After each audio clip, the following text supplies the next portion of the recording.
Encore aujourd'hui, nous avons des salutations, tout un nombre de frères qui sont liés avec nous.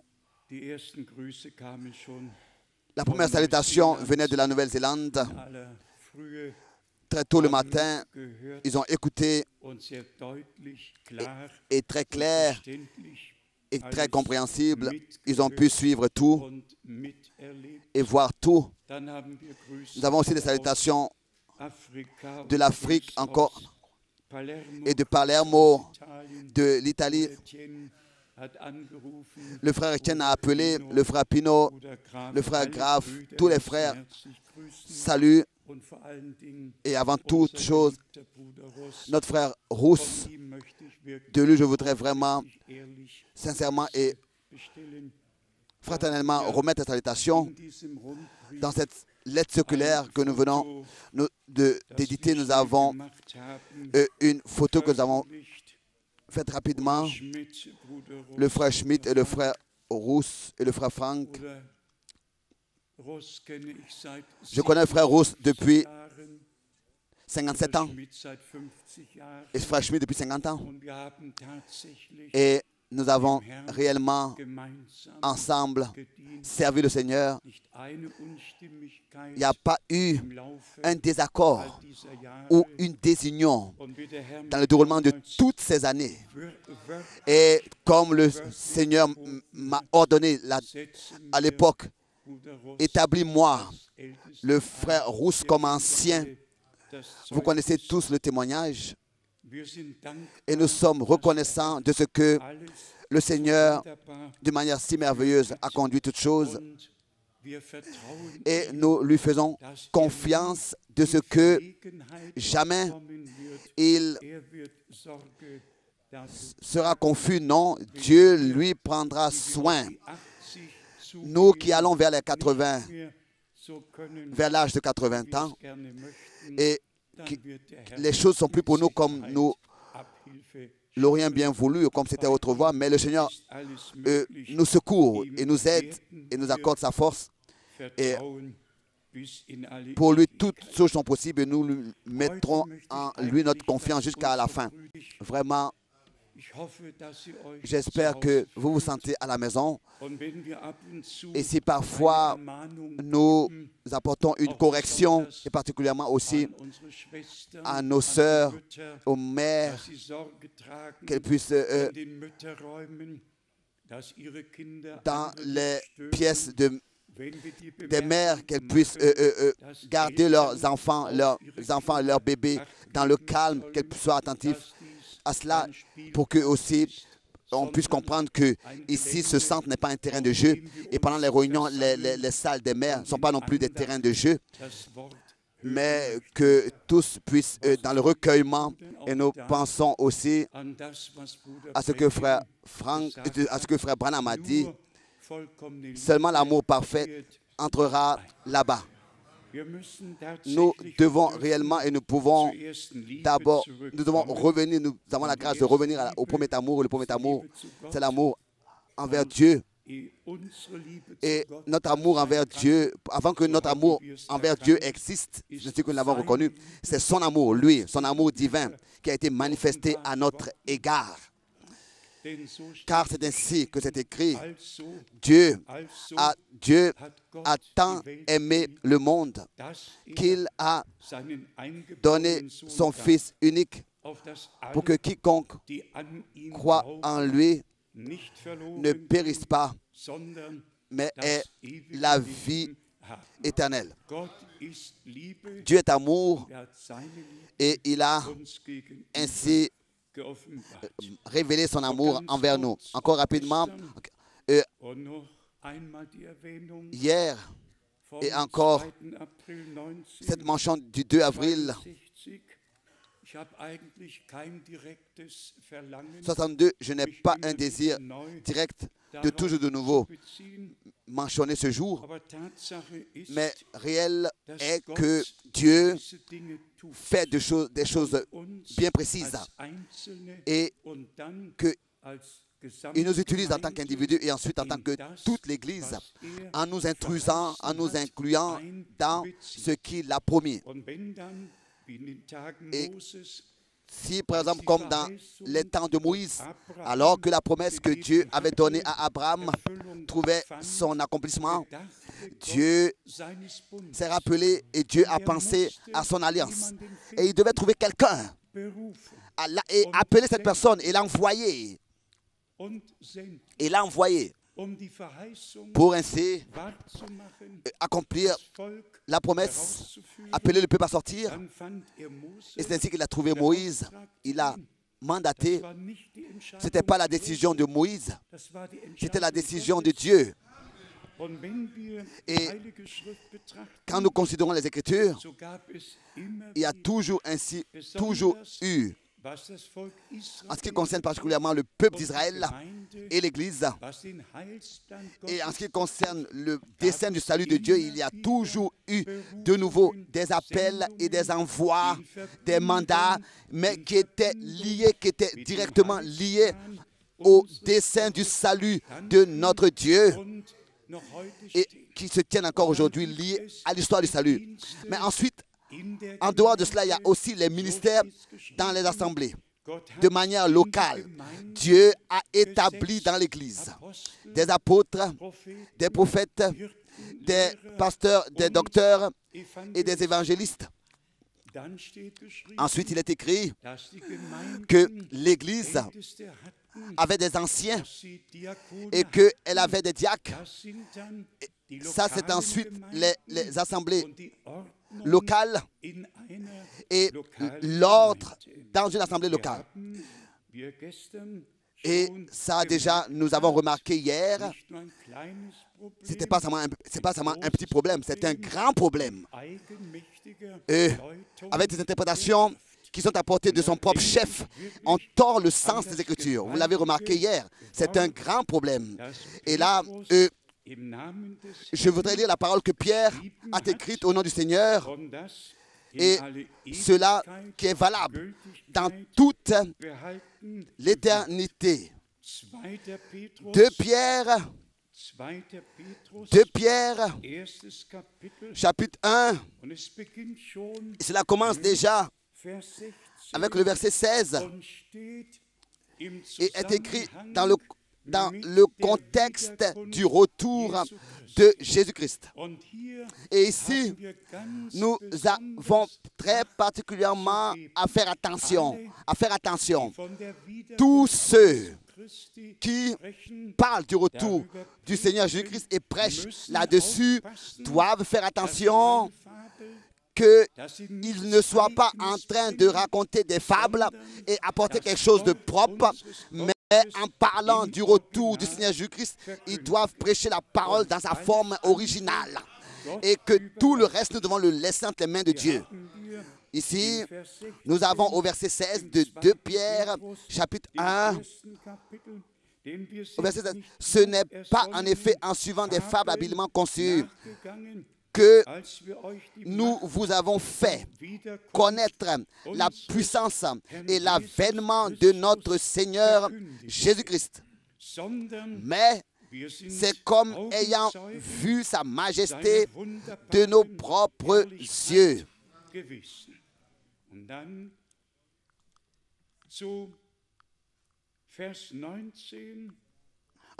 Ensuite, au verset 19, « Et nous tenons pour d'autant plus certaine la parole prophétique. »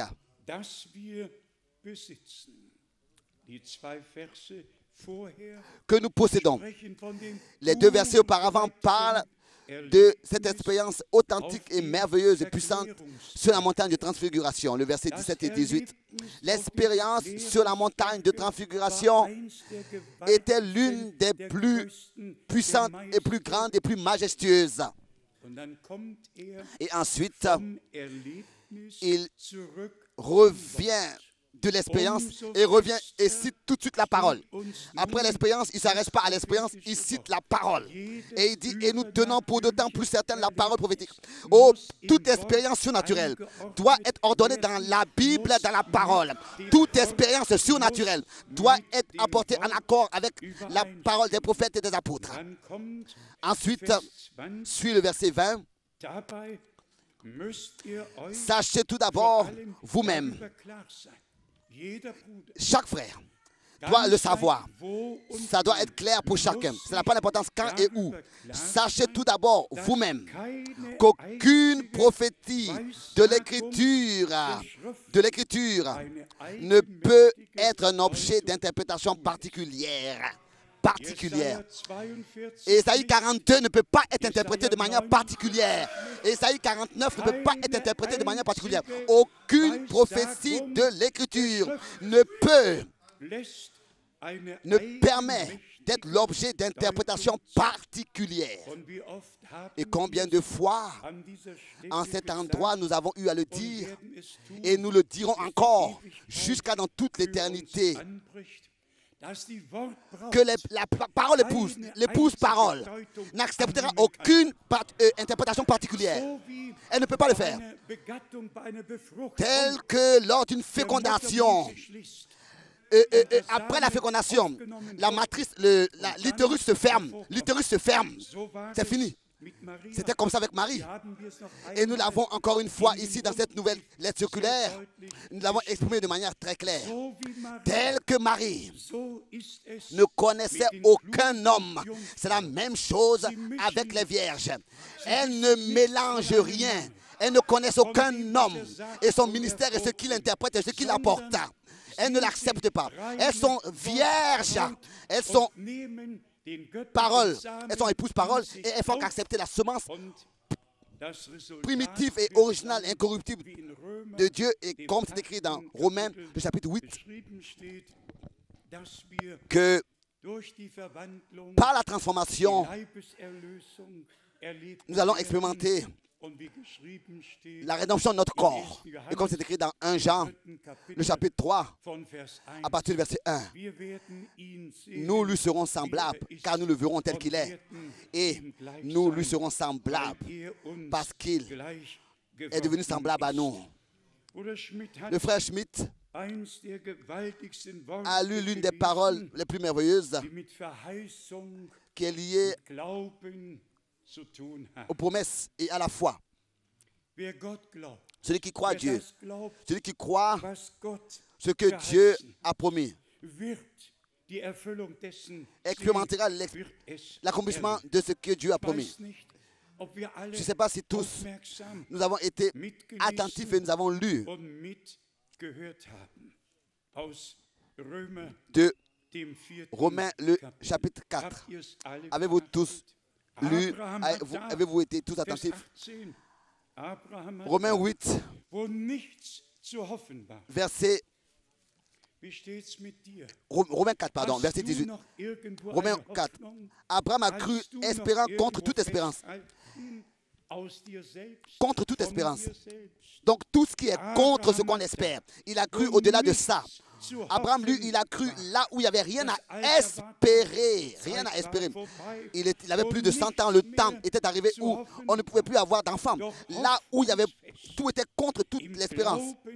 C'est justement là qu'il, donc sans faiblir dans la foi, il n'a pas considéré tout ce qu'il pouvait voir pour qu'il puisse devenir le père d'un grand nombre de nations, selon ce qui lui avait été promis. Oh, loué soit Dieu pour toutes les promesses. Loué soit Dieu pour l'alliance faite. Loué soit Dieu pour le sang de la nouvelle alliance. Loué soit Dieu et remercié soit Dieu pour le peuple de la nouvelle alliance. Et qu'il y avait quelque chose à espérer avec nous. En quoi est-ce que nous aurions pu espérer? Mais maintenant, nous avons la parole de la promesse. Et nous avons la promesse que Dieu, lui, veille sur sa parole pour l'accomplir et accomplir tout. Pourquoi est-ce que, en cet endroit, nous élevons la promesse principale. Pourquoi? Parce que c'est dans notre temps qu'elle devait s'accomplir. Dieu fait toutes choses selon sa parole. Et je vous dis sincèrement, tous ceux qui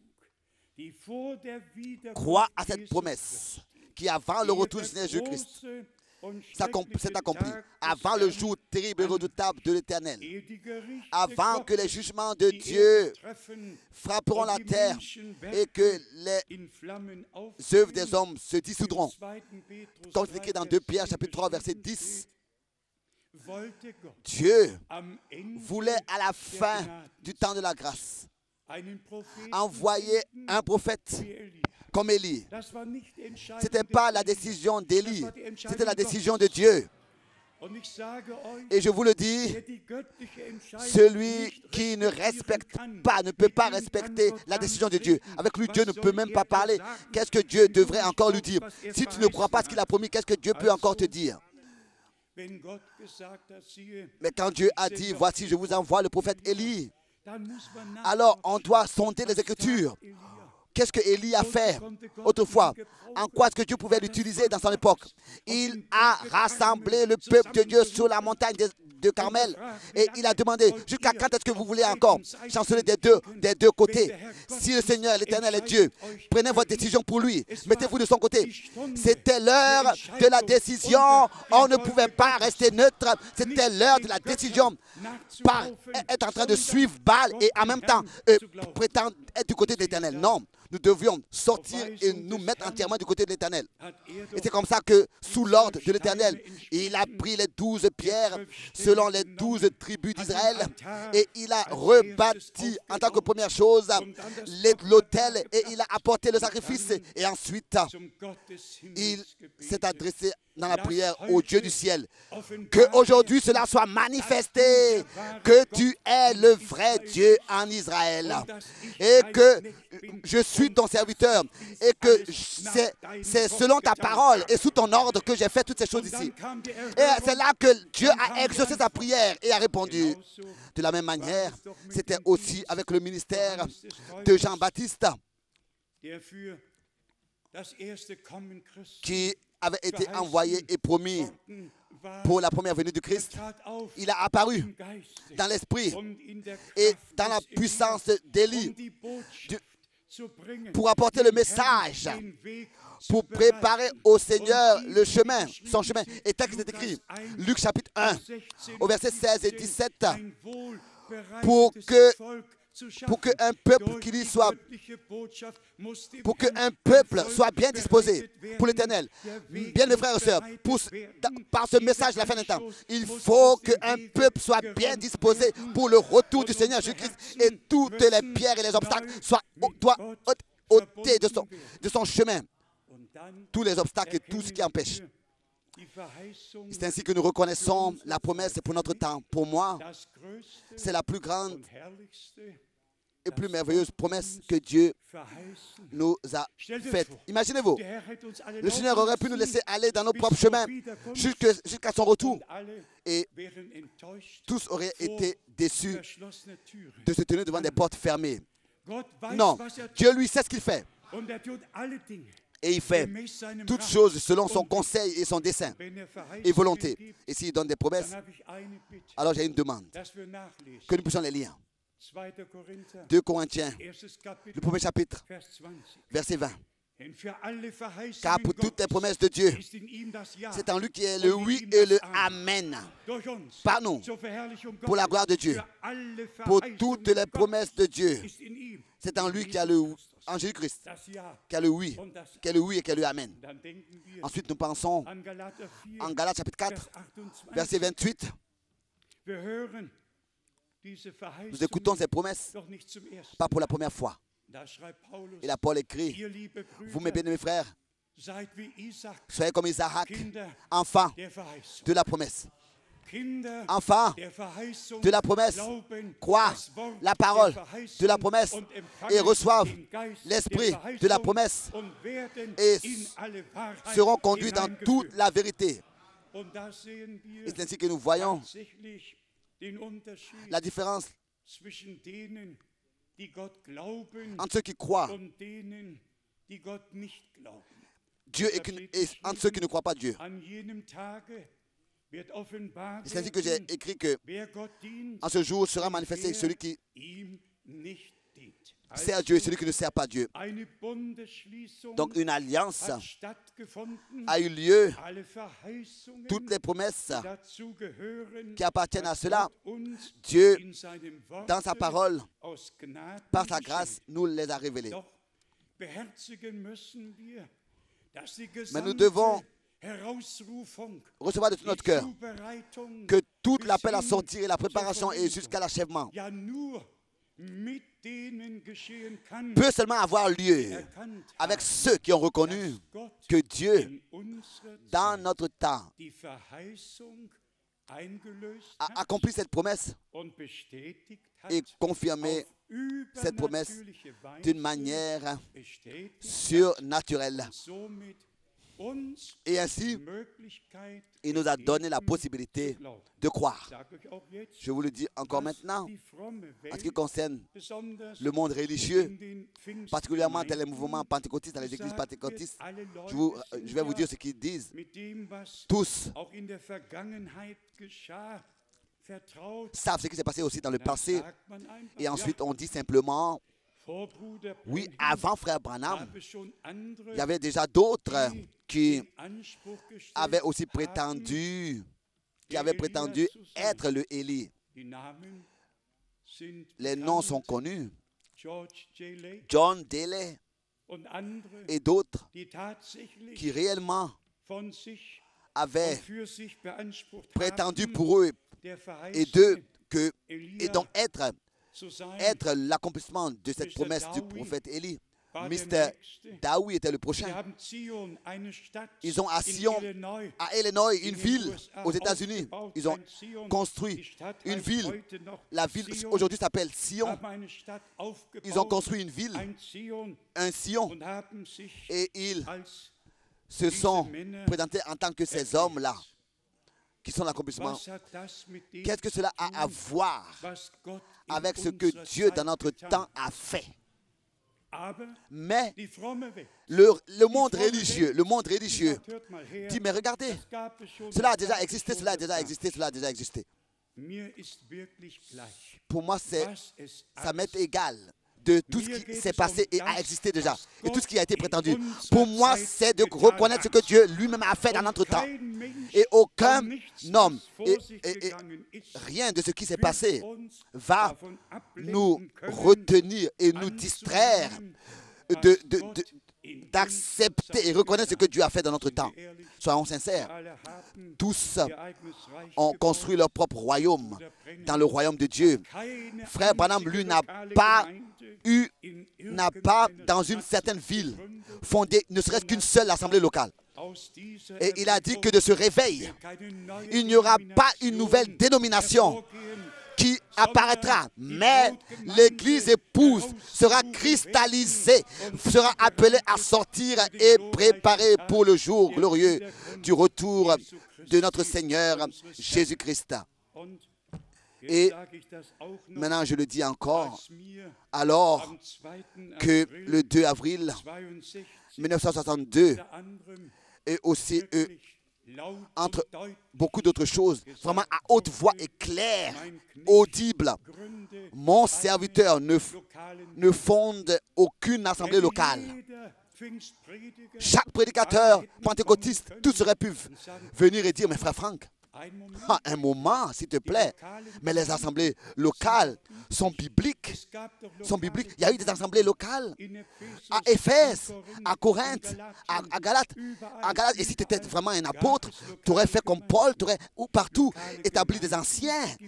Des assemblées locales, ça existe encore aujourd'hui. Mais ce n'est pas mon devoir de fonder des assemblées locales dans d'autres villes et dans d'autres pays et d'établir des anciens. Mon devoir aujourd'hui, mon envoi direct et mon appel, c'est d'aller de ville en ville et de pays en pays pour apporter le message et porter le message divin, mais de remettre toutes les autres choses à Dieu lui-même. Je vais me conserver de faire quelque chose que le Seigneur ne m'a pas ordonné. Et c'est pour cette raison que quand nous regardons en arrière, tous les hommes de Dieu avaient leur devoir, leur mandat, leur ordre à exécuter dans la différente époque et aussi dans notre temps. Cela est la même chose. Et nous vivons dans cette époque aujourd'hui. Et que cela, pour compléter encore, soit dit, si il n'y avait pas eu de 12 et de 13 avril 1966, alors, avec le ministère de Frère Branham, tout, pour toujours, serait allé à la fin. Cela pourrait se faire entendre de manière orgueilleuse, mais ça aurait été vraiment le cas. Cela serait devenu ainsi, car tous les frères, après la mort de Frère Branham, étaient déçus de ce que la résurrection de Frère Branham qu'ils ont attendu n'avait pas eu lieu. Et tous sont repartis déçus à la maison et seraient repartis déçus à la maison, ou bien en voiture, ou bien en avion. Ensuite, un frère Frank vint à convoquer tous les frères et leur a dit, mais frères, voilà comment l'œuvre de Dieu doit continuer maintenant. Et c'est ainsi que cela a continué, la continuation de ce que Dieu lui-même avait commencé dans notre époque. C'est comme ça que cela a continué et que la parole est partie dans tous les pays et nous nous réjouissons. La continuité, c'est comme ça que la continuité de ce que Dieu avait commencé a été possible. Bien, mes frères et sœurs, nous vivons dans la dernière phase de l'histoire du salut et heureux sont ceux qui se laissent introduire et soumis à ce que Dieu fait dans le destin de Dieu pour le temps présent. Nous voulons encore lire d'autres versets bibliques merveilleux, encore dans Romains, le chapitre 4, comme déjà cela a été lu, verset 19. Et sans faiblir dans la foi, il ne considéra point que son corps était déjà usé, puisqu'il avait près de 100 ans.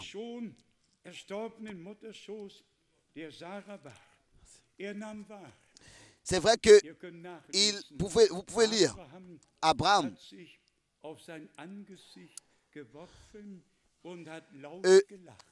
s'est prosterné sur son visage et a ri à haute voix, alors que Dieu le Seigneur lui avait donné la promesse. À haute voix, il a ri, il s'est jeté sur sa face. Il savait que ce qui est impossible aux hommes est possible auprès de Dieu. Et il s'est réjoui. Il s'est réjoui dans la foi. Et si nous croyons les promesses de Dieu, ce n'est pas avec des crampes et avec comme ça de la douleur et de la frustration, mais avec joie, comme Abraham qui croyait. Oui, nous savons, Dieu lui a pris toute responsabilité. Abraham n'était pas incrédule. Il a cru que ce qui était possible pour les hommes est possible à Dieu. Parce que c'est Dieu, quand il donne une promesse, qui est plus que capable de le faire. Encore le verset 20. Il ne douta point par incrédulité. Romains 4, verset 20. Au sujet de la promesse de Dieu. Oh, les promesses de Dieu.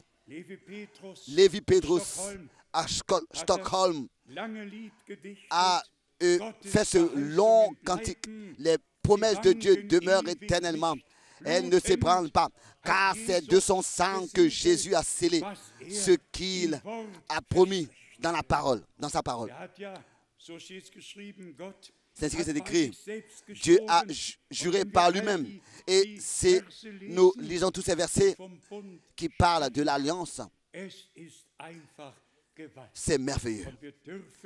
Et nous avons la grâce de nous savoir bénis, car nous pouvons croire comme le disent les Écritures. Ainsi, nous voulons encore lire quelques versets bibliques. Nous avons pendant ces jours la Pâque devant nous. Nous avons la crucifixion Et ce qui s'est passé à Golgotha, et cela seulement selon le calendrier. Nous avons la résurrection en tant que couronnement de l'œuvre de la rédemption. En tant qu'épreuve que le lion de la mort a été ôté et que la puissance de la mort a été ôtée. Et donc que notre Seigneur, au troisième jour, est ressuscité.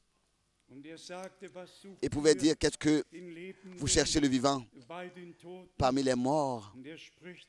Et il dit, voici, je vis et j'ai les clés du séjour des morts et de l'enfer. Eh bien, mes frères et sœurs, cela a eu lieu aussi là-bas pour nous. Qui a encore besoin de craindre la mort? La mort est vaincue. La mort est seulement pour nous un passage du temps à l'éternité. Nous disons ici, bye bye, et nous arrivons là-bas et nous disons, bonjour, bonjour. Oui, la mort a perdu sa puissance. La puissance de la mort est détruite. Et lors du retour de notre Seigneur, ce n'est pas seulement la puissance de la mort qui sera détruite, mais la mort elle-même sera engloutie dans la victoire qui, sur la croix à Golgotha, a été manifestée. Et ensuite, la parole de l'Apocalypse s'accomplit. Et la mort n'existera plus. Oh, qu'est-ce que Dieu nous a préparé! Comme c'est précieux, comme nous lui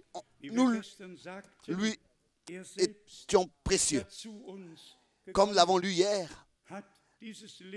dans Philippiens 2, il est venu à nous. Il s'est introduit dans l'humanité en tant comme un homme. Et ensuite, sur la croix à Golgotha, à notre place, il mourut pour toi et pour moi. Il a pris tous nos péchés, toutes nos transgressions, toutes nos faiblesses, toute la malédiction qui nous a frappés. Il l'a porté sur lui. Pour que nous soyons les bénis du Seigneur. Dans l'Ancien Testament, nous lisons les paroles merveilleuses dans le prophète Osée que le Seigneur voulait ôter la mort. Dans le Nouveau Testament, cela s'est accompli. Osée, chapitre 13, verset 14.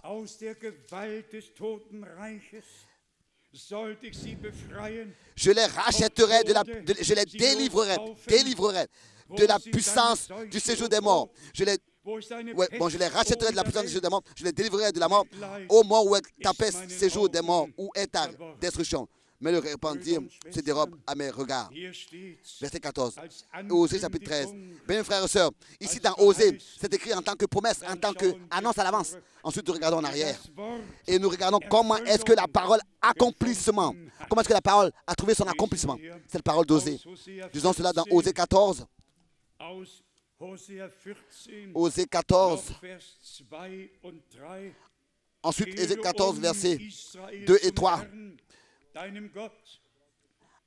Apportez en français, c'est le premier verset déjà. En français, c'est le premier verset.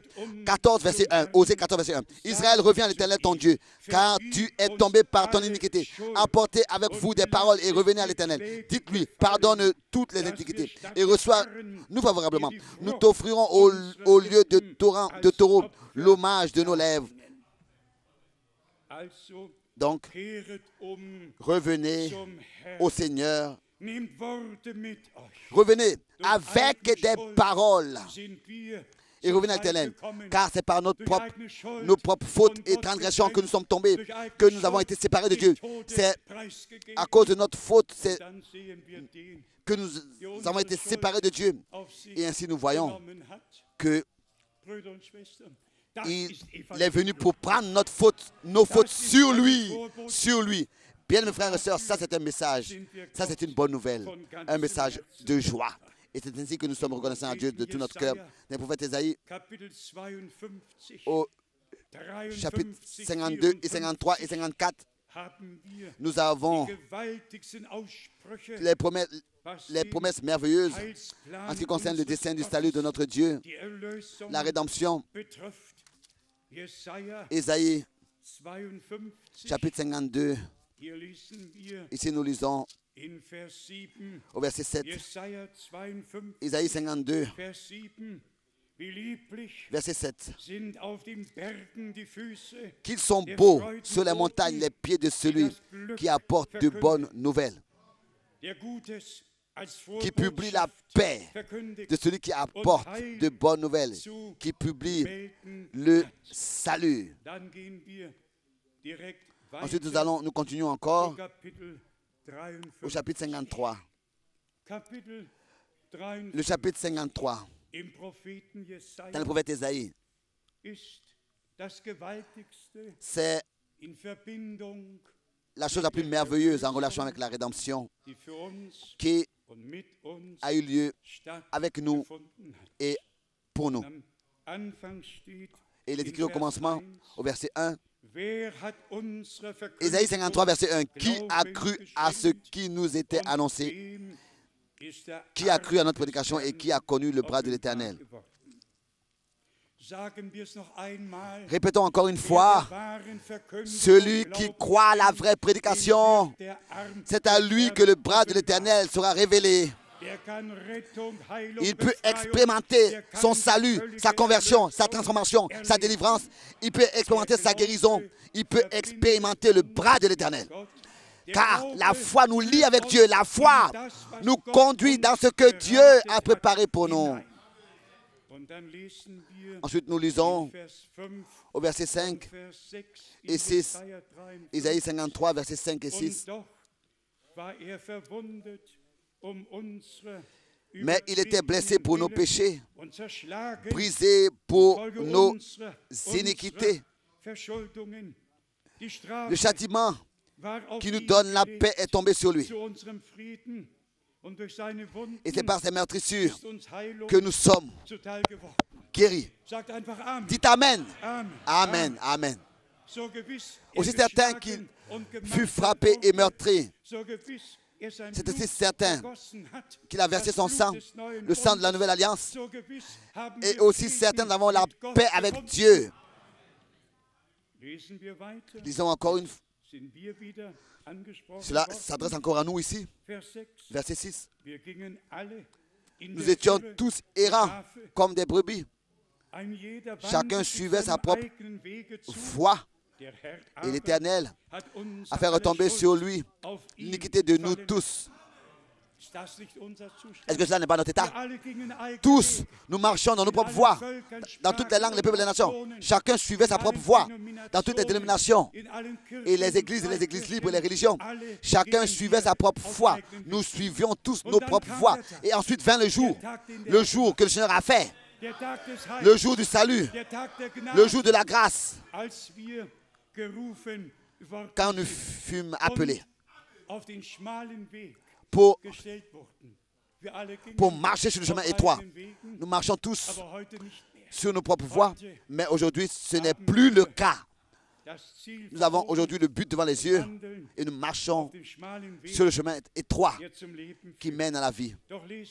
Mais lisons encore ces paroles merveilleuses. Verset 8. Versets 8, 9 et 10.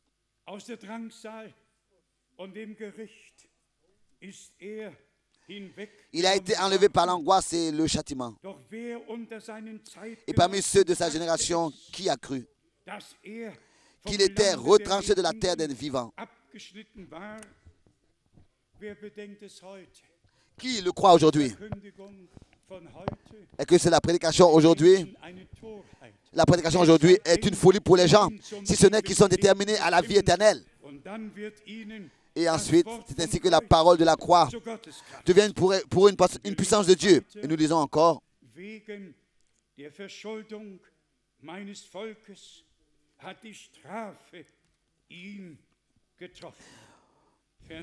a été enlevé, verset 9. Il a mis son sépulcre parmi on a mis son sépulcre parmi les méchants, son tombeau avec le riche, quoiqu'il n'ait point commis de violence et qu'il n'y ait point eu de faux dans sa bouche. Il a plu à l'Éternel de le frapper par la souffrance après avoir livré sa vie en sacrifice pour le péché.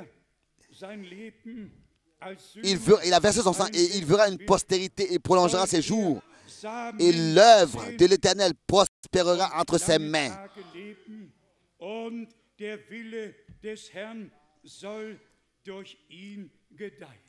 Et la volonté de l'Éternel prospérera entre ses mains. Et maintenant c'est à nous, alors que notre Seigneur marchait sur terre.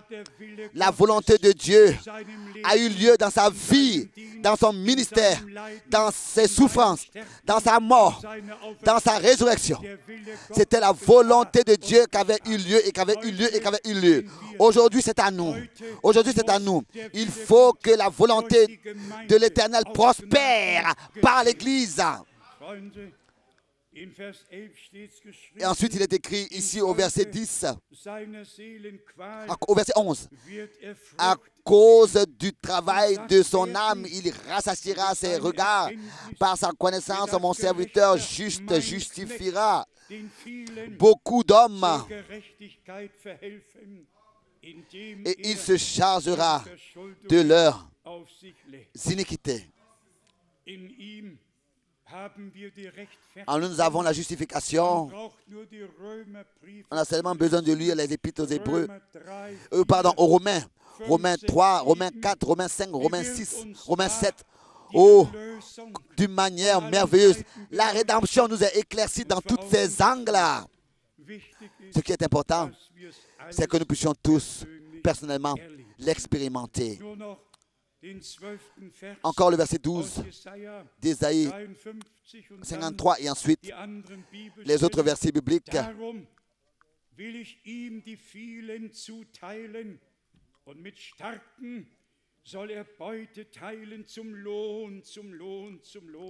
C'est pourquoi je lui donnerai sa part avec les grands. Il partagera le butin avec les puissants, parce qu'il s'est livré lui-même à la mort et qu'il a été mis au nombre des malfaiteurs, parce qu'il a porté les péchés de beaucoup d'hommes et qu'il a intercédé pour les coupables. C'est pourquoi je lui donnerai sa part avec les grands. Tout ça s'est accompli. Tout ça s'est accompli. Par Gethsémane et Golgotha. Et ensuite, la résurrection merveilleuse. Nous voulons ensuite aller dans le psaume 16. Dans le psaume 16, nous avons la description courte de ce qui devait se passer là-bas. Et ensuite, nous avons dans le Nouveau Testament la confirmation que cela a eu lieu. Psaume 16, verset 8 jusqu'au verset 10.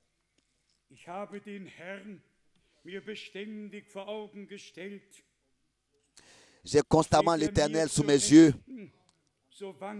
Quand il est à ma droite, je ne chancelle pas. Aussi mon cœur est dans la joie, mon esprit dans l'allégresse, et mon corps repose en sécurité.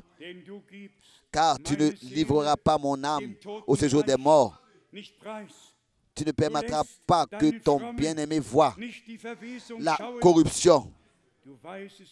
Tu me feras connaître le sentier de la vie. Il y a d'abondantes joies devant ta face, des délices éternelles à ta droite. Actes des Apôtres, chapitre 2. Ici, nous avons, dans la première prédication de Pierre, la mention de ces versets merveilleux du psaume 16. Actes des Apôtres, chapitre 2, verset 25.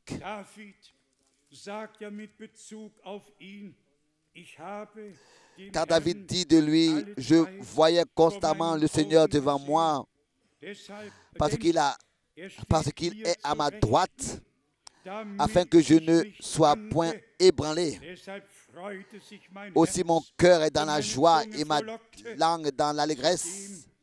Et même ma chair reposera avec espérance. Car tu n'abandonneras pas mon âme dans le séjour des morts.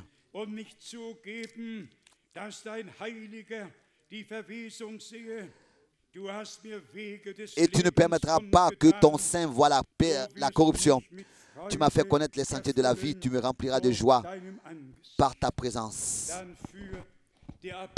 Ensuite, l'apôtre continue dans la prédication et expose ce qui s'est passé autrefois et comment est-ce que la parole a trouvé son accomplissement. Lisons encore le verset 32 et 33.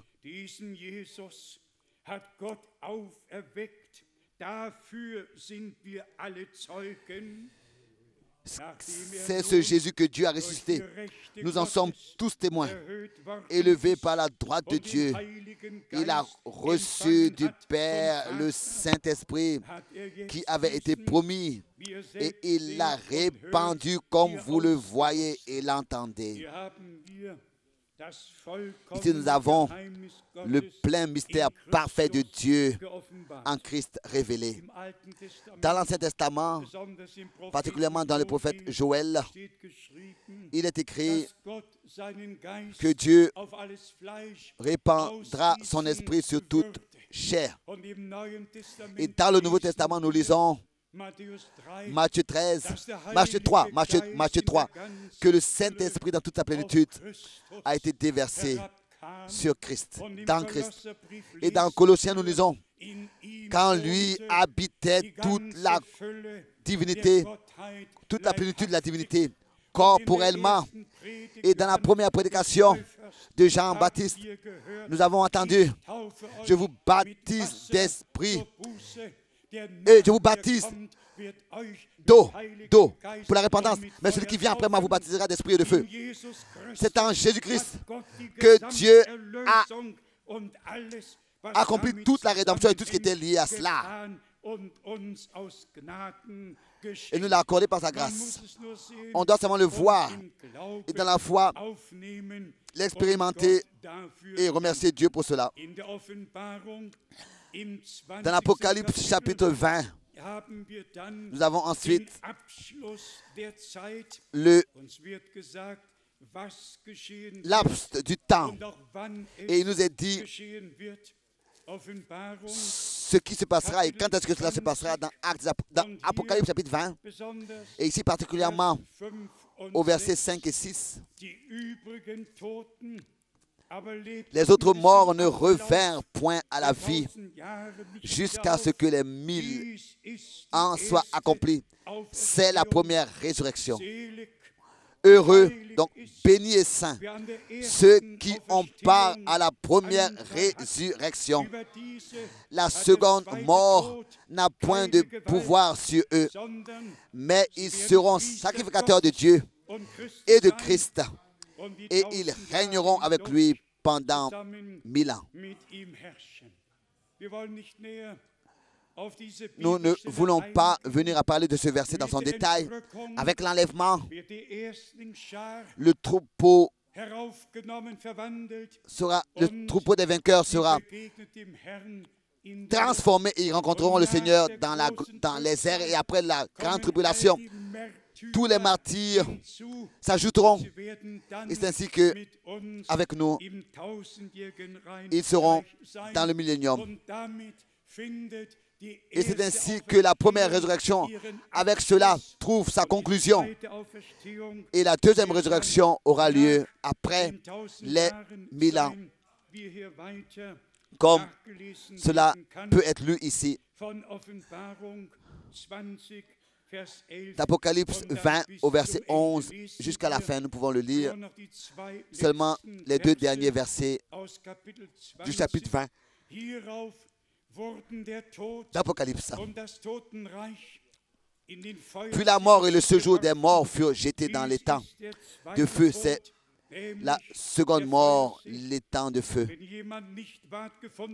Quiconque ne fut pas trouvé écrit dans le livre de vie fut jeté dans l'étang de feu.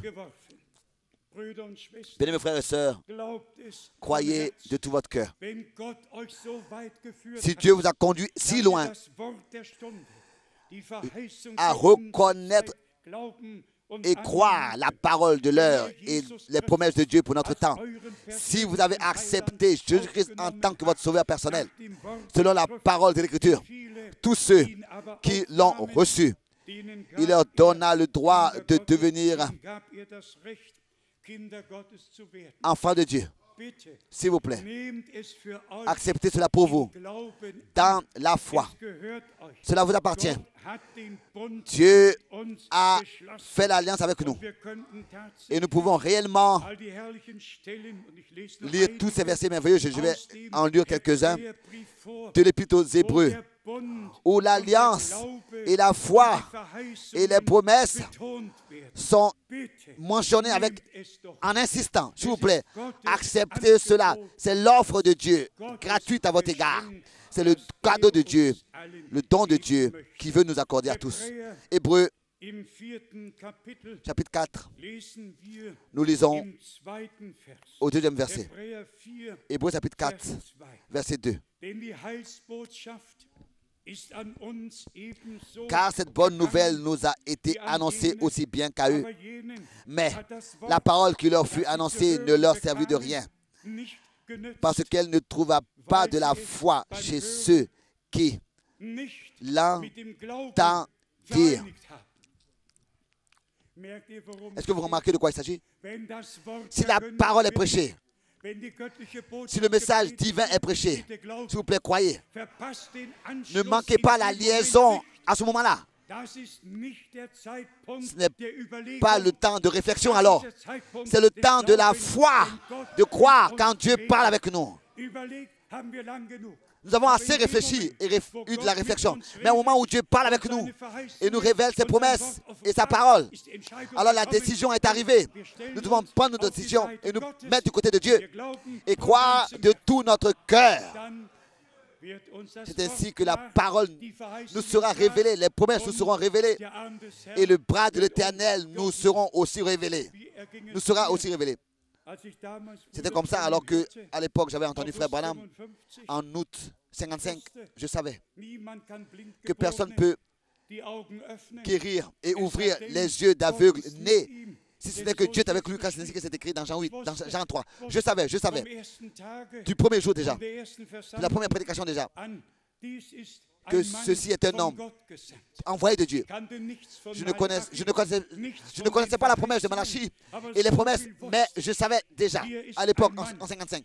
Ici, il y a un homme que Dieu a envoyé, un homme avec lequel le Seigneur est. Lisons de ce même chapitre, Hébreux 4, verset 12. Une parole que Frère Branham a aussi souvent utilisée. Maintenant, nous venons à la question, est-ce que nous avons expérimenté personnellement cet effet des choses? Hébreux 4, verset 12. Car la parole de Dieu est vivante. L'avons-nous expérimenté? Est-ce que pour toi la parole est vivante? Ou bien elle est seulement une lettre morte sur laquelle tu te disputes et te discutes? Ou bien est-ce qu'elle est une parole vivante que le Seigneur nous adresse? C'est une parole vivante. Alléluia. Loué et exalté soit le nom du Seigneur, notre Dieu. La parole n'est pas morte, elle vit. Et de cette parole écrite, la parole révélée dans notre temps, de cette lettre, elle est devenue dans notre temps une parole révélée. L'histoire de salut est faite par Dieu lui-même parmi son peuple et il appelle les derniers à sortir. Lisons le verset 12. Car la parole de Dieu est vivante. Je l'ai expérimentée. Elle est vivante. La parole de Dieu est vivante. Et efficace. Je l'ai aussi expérimentée. Chacun dites-le vous-même. Je l'ai expérimenté. S'il vous plaît, retrouvez-vous dans ce verset. Retrouvez-vous dans les Saintes Écritures. Que vous puissiez le confirmer. Car la parole de Dieu est vivante et efficace, plus tranchante qu'une épée quelconque à deux tranchante, pénétrante. Elle a déjà pénétré. Si elle n'a pas encore pénétré en toi, qu'elle puisse pénétrer jusqu'à partager âge et esprit et accorder de la clarté sur tous les sujets bibliques, jusqu'à partager âme et esprit, jointure et moelle. Elle juge les sentiments et les pensées du cœur. Hébreux 5, verset 7, 8 et 9. Concernant notre Seigneur, encore une fois, dans son humanité, il est décrit ici, dans sa forme humaine, devenu semblable à nous. Hébreux chapitre 5, verset 7. C'est lui qui, dans les jours de sa chair, a présenté avec de grands cris et avec larmes des prières et des supplications à celui qui pouvait le sauver de la mort. Et il a été exaucé à cause de sa piété. Il a appris, bien qu'il soit fils, l'obéissance par les choses qu'il a souffertes. Bien, mes frères et sœurs, est-ce que cela pourrait être possible que Dieu permette certaines choses, aussi certaines douleurs qui nous arrivent, sont permis de Dieu, ou vraiment nous nous posons la question, est-ce que cela devrait être, et malgré tout, est-ce que cela a un sens, mais malgré tout, accepter cela de la main du Seigneur en tant que quelque chose qui permet. S'il vous plaît, ne murmurez pas et ne vous plaignez pas dans l'épreuve et les douleurs et les difficultés, mais remerciez le Seigneur sur toute épreuve qui vous arrive et difficultés. Ensuite, verset 9. Alléluia. Verset 9. Après avoir été élevé de cette manière, après avoir été ainsi élevé à la perfection. Tous, est-ce que nous voulons être élevés à la perfection? Ici, il est dit ainsi. Comment est-ce qu'il a été élevé? Ainsi, par les choses qu'il a souffertes en obéissant, en apprenant l'obéissance. C'est ainsi qu'il a été élevé à la perfection et est devenu pour tous ceux qui lui obéissent l'auteur d'un salut éternel. Amen. Ça, c'est la rédemption parfaite. Ça, c'est le plein salut. Pour tous ceux qui lui obéissent. La désobéissance est comme le crime de la sorcellerie. Mais l'obéissance est liée à la foi. Et la foi est liée à l'obéissance. C'est une paire. Écoutez encore une fois cela. Nous qui aujourd'hui attendons la perfection, après qu'il fut élevé à la perfection, ainsi, il est devenu, pour tous ceux qui lui obéissent, l'auteur d'un salut éternel. Dans le jour du salut, il nous a secourus. Et c'est ainsi qu'il peut accorder sa grâce à croire et à obéir, comme déjà nous l'avons vu avec Abraham comme exemple. Hébreux chapitre 7, ici nous lisons verset 22. Hébreux chapitre 7, verset 22. Jésus est par cela même le garant d'une alliance plus excellente.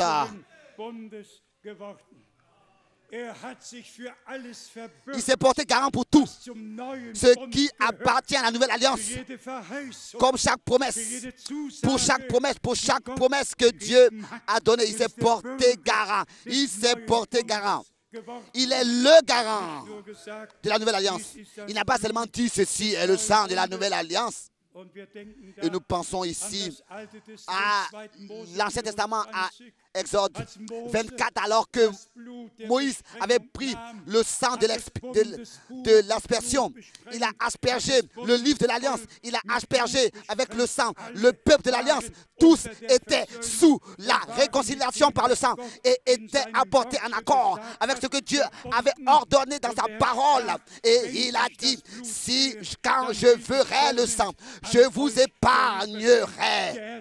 Oh, que le Seigneur puisse nous voir et il nous voit par Golgotha, car nous sommes sous le sang parce que nous obéissons à la parole de l'Alliance. Nous avons trouvé grâce devant Dieu.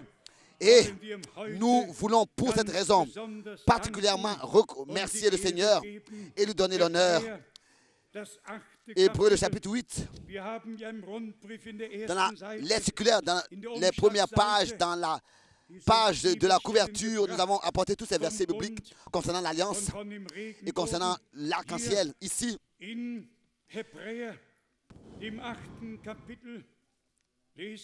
dans Hébreux chapitre 8, nous lisons, oui, nous pourrions lire à partir du verset 6.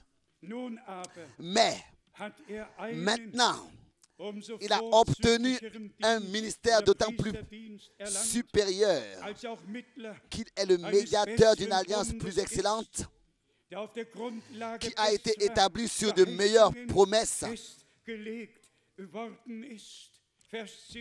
Verset 10 fait mention de Jérémie 31, Hébreux 8, verset 10.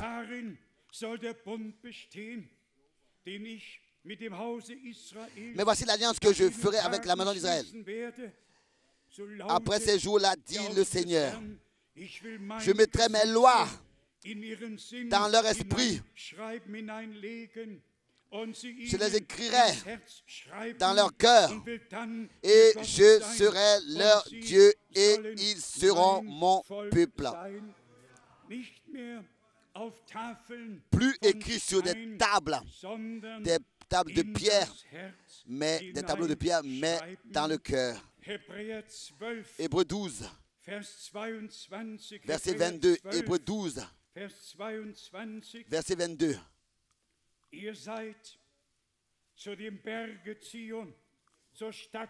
Hébreux 12, verset 22.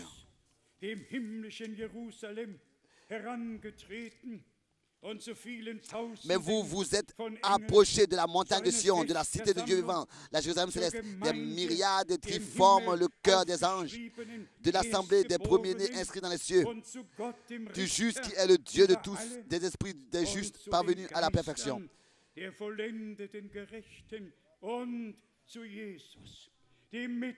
De Jésus qui est le médiateur de la nouvelle alliance.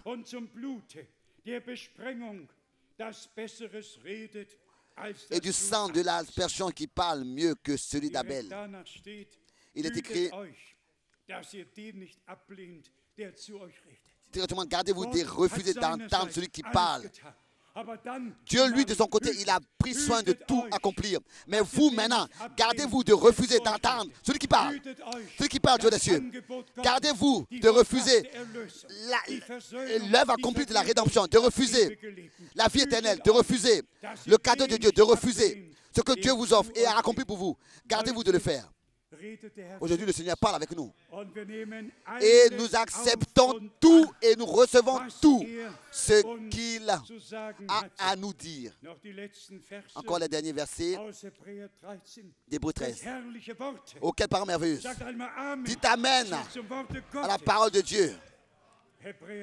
Hébreux 13, versets 20 et 21.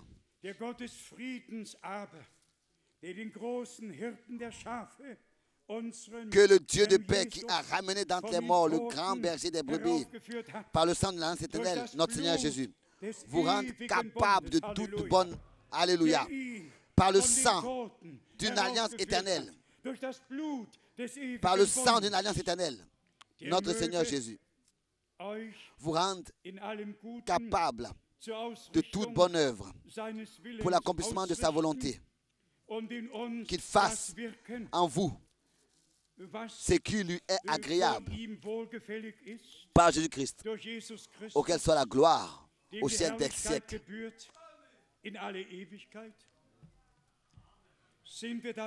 Sommes-nous d'accord?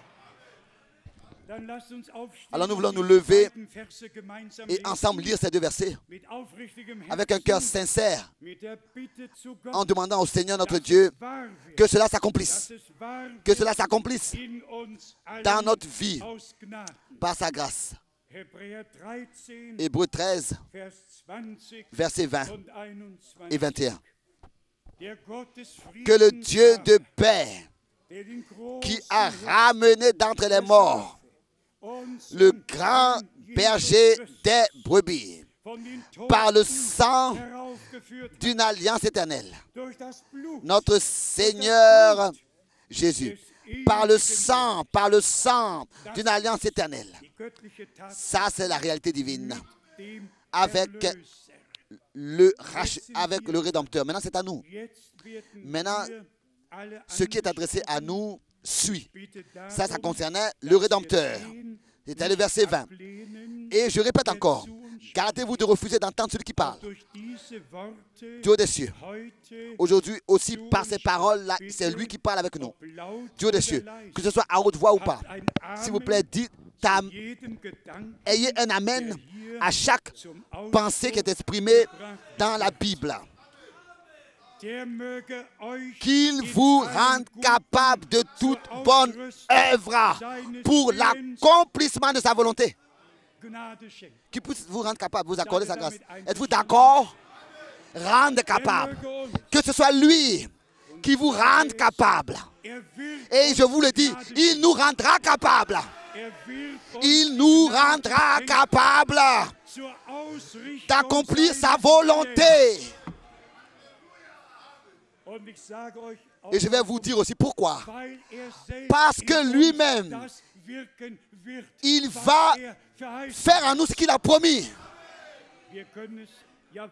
Nous pouvons continuer à lire qu'il fasse en vous. Ce n'est pas toi qui dois faire en toi. Non, c'est lui qui doit faire en toi et en moi.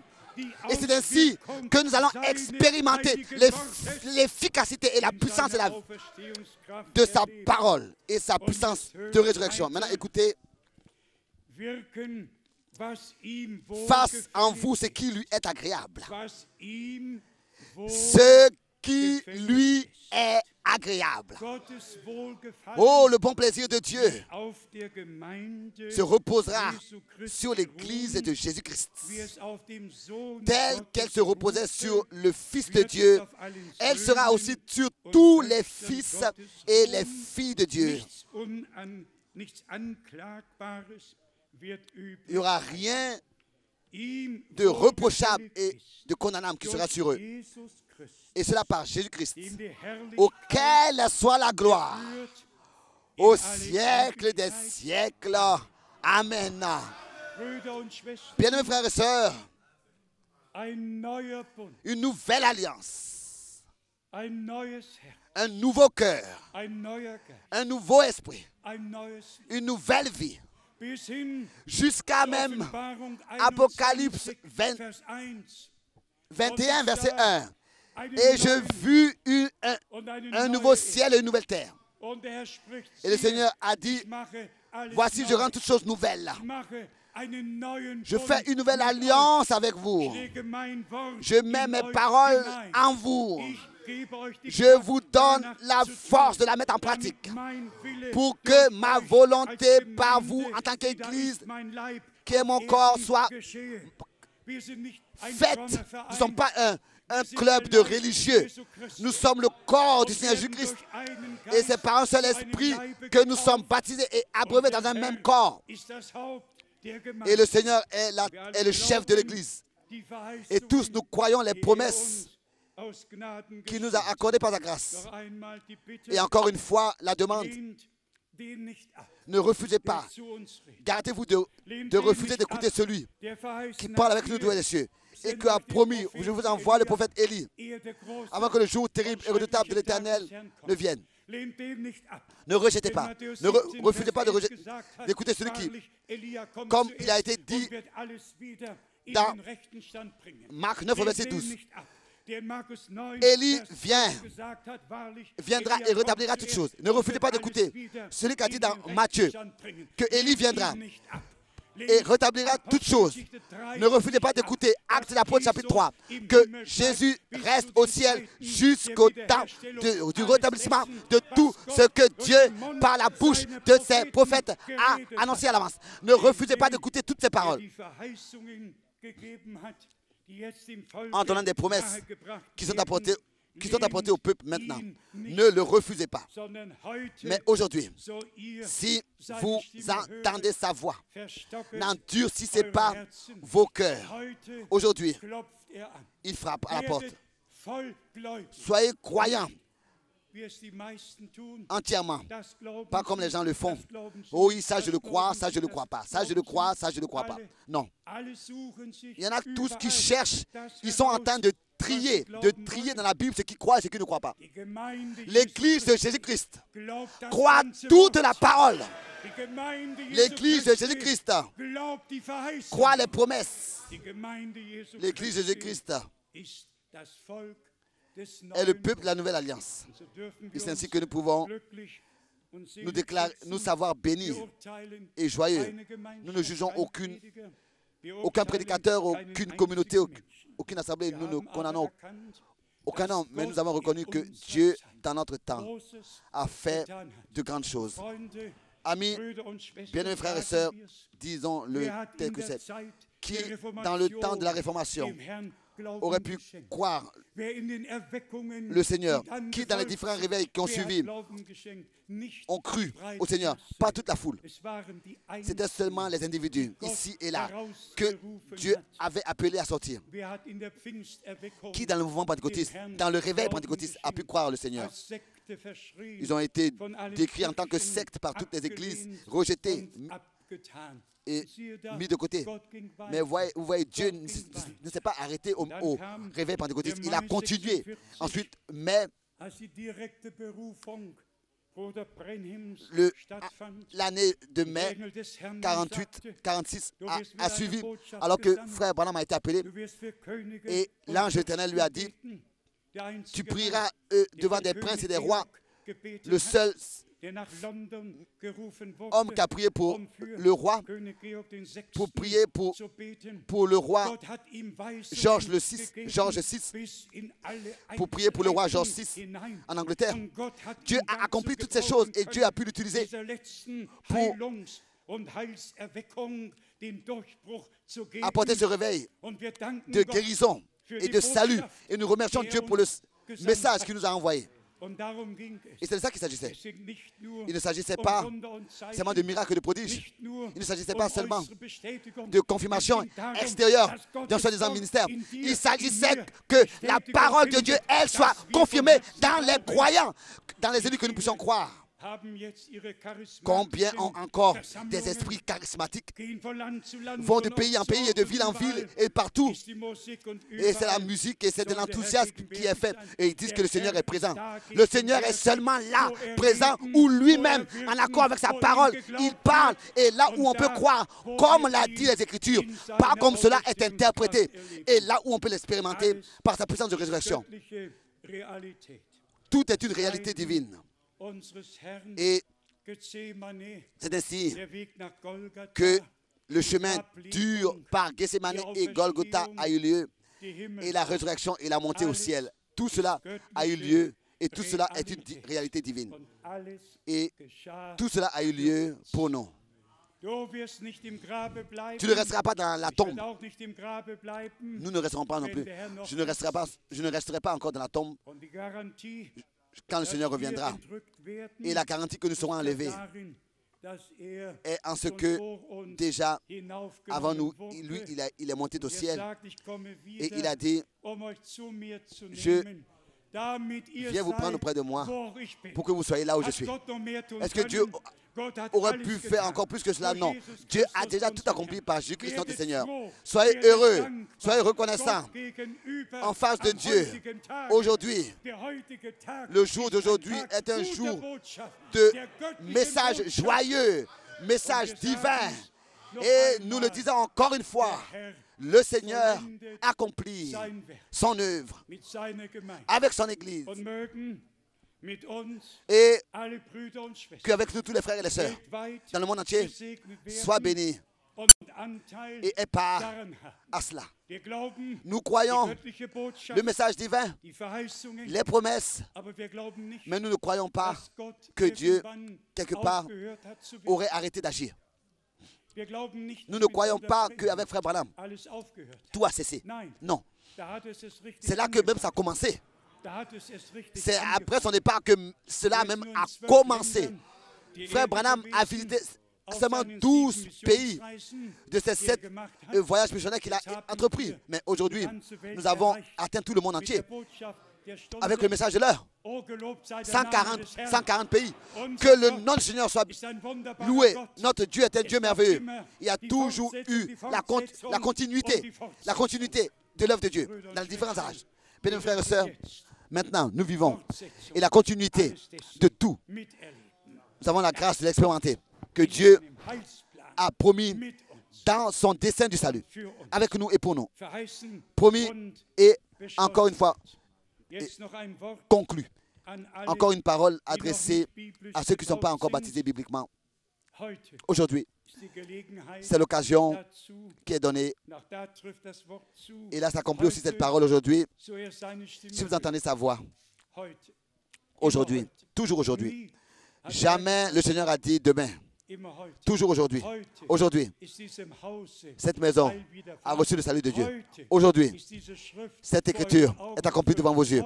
Aujourd'hui, si vous entendez sa voix, toujours aujourd'hui. Toujours le aujourd'hui. Celui qui veut se laisser baptiser, il doit bien sûr auparavant avoir expérimenté une conversion. Il doit avoir accepté Jésus-Christ en tant que sauveur personnel et est devenu croyant bibliquement. Et ensuite, il est écrit dans Actes des Apôtres, chapitre 2, au verset 41, tous ceux qui ont reçu sa parole se laissèrent baptiser. Et c'est ainsi que, en ce jour-là, 3000 âmes furent ajoutées à l'Église. Répétons encore une fois, la nouvelle alliance avec toutes les promesses, la nouvelle vie en nous, née de nouveau pour une espérance vivante, un nouveau cœur, un nouveau esprit, jusqu'à la nouvelle Jérusalem qui descendra du haut des cieux. Et tous ceux qui appartiennent à l'Église, épouse, seront dans la nouvelle Jérusalem. Je termine avec cette parole de l'apôtre Paul. Ce que, comme c'est écrit dans 1 Corinthiens 2,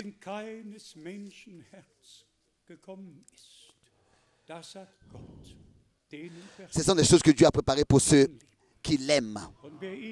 Et ceux qui l'aiment aiment sa parole. Ce sont des choses que l'œil n'a point vues, que l'oreille n'a point entendues. Ceux qui aiment vraiment le Seigneur vont aimer sa parole. Ils ne vont pas pouvoir accepter quelque chose qui n'est pas selon les Écritures. Si nous prétendons aimer Dieu, nous allons aimer sa parole.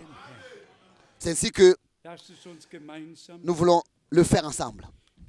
Nous nous levons, nous élevons ensemble nos voix et comme une seule bouche, comme c'est écrit dans Actes chapitre 4 et Romains 15, nous voulons maintenant de tout notre cœur ensemble remercier le Seigneur en criant et en élevant la voix plus que les autres, mais dans l'harmonie aussi. Élever la voix de commun accord ensemble. Frère Schmidt vient remercier le Seigneur avec nous et tous nous prions à haute voix avec notre frère. Dieu, Seigneur, au ciel, nous te remercions de tout notre cœur. Un culte de reconnaissance. Que ce soit un culte de reconnaissance. Seigneur, nous regardons à toi. Et nous te remercions, nous t'apportons la reconnaissance pour ce que tu as fait à nous.